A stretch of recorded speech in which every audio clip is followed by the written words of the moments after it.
Lately, I've been tackling a lot of heavy-duty crap, mostly because the worst stuff tends to have priority. However, at some point, you get a little bit of burnout. Many people keep telling me to start doing more admirable animations, but those are actually a lot harder to make. I want admirable animations to be as perfect as possible. I have to put a lot of passion into it, and I don't want to just praise mediocrity that I happen to like. And I want to give each admirable animation the time that it deserves. Admirable animations will only come out at the right time, at the right place. Like I said, there's more shit than gems in the world, and I doubt that anyone would argue with me on that. Instead, to tackle burnout, I'd check out some of the more tame stuff, like the bad episodes from shows that I happen to like. Something that I haven't done since, Dexter vs. Santa Claus. I really haven't done a dud episode since last December, unless you count I'm With Stupid, of course. That being said, Ed, and Eddy. Courage the Cowardly Dog was my favorite cartoon, but this show would probably be my second favorite. And Powerpuff Girls would be third if you're wondering. There's just a charm to the show that hasn't really been matched. I mean, the premise is our three main characters try to con kids out of their money. This could have easily turned out bad, like the Eugene Krabs show. But instead, the show knew to give torment to the characters that deserved it, for the most part. Sometimes they got it wrong. Sorry Wrong Ed is one of those times.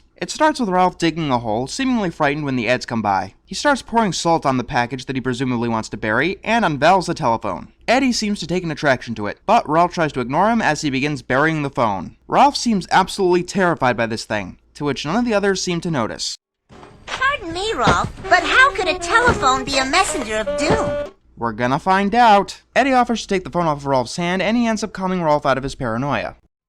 That was really nice of you, Eddy, to ease Ralph's intrinsic guilt. You want to remember that line for me? It's gonna bite this episode in the ass. Eddy gets Ed to start digging the phone up. Sometime later, he puts the phone in his room when all of a sudden it starts to ring. However, Double D notices that there's no connection. This is the first sign that Ralph wasn't delusional about this. Now, for the most part, Ed, and Eddy was grounded in reality, so a cursed phone is slightly out of the norm. But I can buy an odd premise if the episode runs with a potential. The only other time the Eds have delved with the supernatural is the episode with the boomerang, and that's one of my favorites. When Eddy answers the phone, a record is launched at the back of his head. Everyone is quick to blame Ed, who is standing right next to it, but he pleads innocent and hangs the phone back up. Eddy answers the phone again, and a spring pops out of his bed, causing more pain.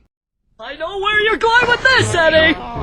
Nighty-night! Alright, if I can give this episode one thing, it's Ed's performance. He's got some really good lines and the best comedy that this episode has to offer. Eddy's in pain now, he'll have to call you back! Shame it had to be wasted on otherwise one of the worst episodes in the series. Looks like you could use a new mattress, Eddy. Shall we ask Ralph if he's buried one somewhere? And here's why. Double D is terrible in this episode. Hey, asshole! Your friend just got launched into the ceiling and stuck in a giant spring, and all you're doing is gloating. Alright, maybe it's a little teasing among friends. I could tolerate that, for now. Eddy answers the phone a third time and gets pummeled by an ice cream cart. Double D notices that the circumstances have been unfortunate, and Eddy comes to the conclusion that the phone is cursed. He's clearly terrified of the thing, and the next time he answers the phone, he gets sprayed by a skunk. I'm serious, Double D doesn't give a crap about what happened to Eddy. Oh, look at a skunk! Did you know in some parts it's also known as a polecat? Did you miss the part where it sprayed your best friend? Because I didn't. Ed's stupid, he has an excuse. What's yours? Since Eddy thinks that the phone is cursed, Double D says that curses don't exist, and all of Eddy's bad luck has been sheer coincidence. So Eddy decides to test it. They go to the construction site, dressed up in armor, while they wait for the phone to ring. What's taking it? Maybe it's on to us, Eddy.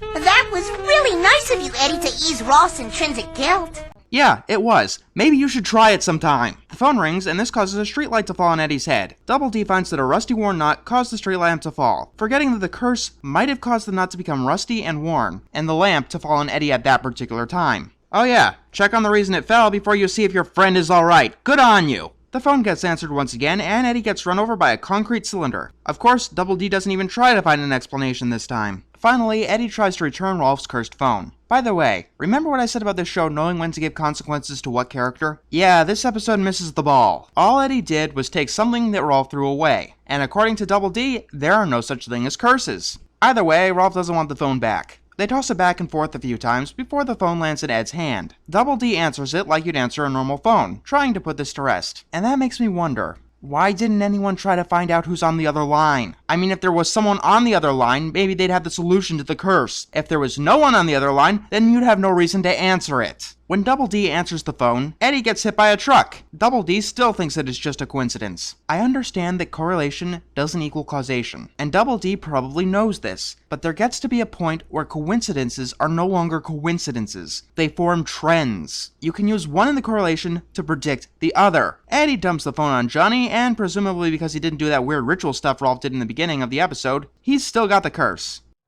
Telephones aren't cursed, Eddy! They're plastic! Cursed dolls are also made out of plastic. Was that your dark side, Double D? Actually, we've yet to see it. Yeah, we're almost over, and the worst part is still yet to come. Eddy makes a cereal scan, and he thinks it'll be big because they're 100% curse-free. This causes Double D to snap. Then Eddy gets hit with a tree. Then a sandbox, with no rational explanation, falls on Eddy from the sky. Then Eddy gets run over by hippos, with no rational explanation. This prompts Double D to smile wider than he's ever smiled before. He is smiling because one of his best friends is being maimed in front of his eyes, purely because he was validated in saying that Eddy wasn't cursed. This is why this is an animated atrocity. Aha! Proof positive! These unfortunate incidents have been nothing more than coincidence. Unless the phone wasn't the cause of the curse. Look around you, Eddy, and what do you see? Someone being zapped by lightning and an asshole smiling at it. And it turns out that the phone was cursed. It was just that Johnny is answering it, even more frequently than before, meaning that Eddy is probably doomed for a long time to come. Ha ha ha! This episode sucks.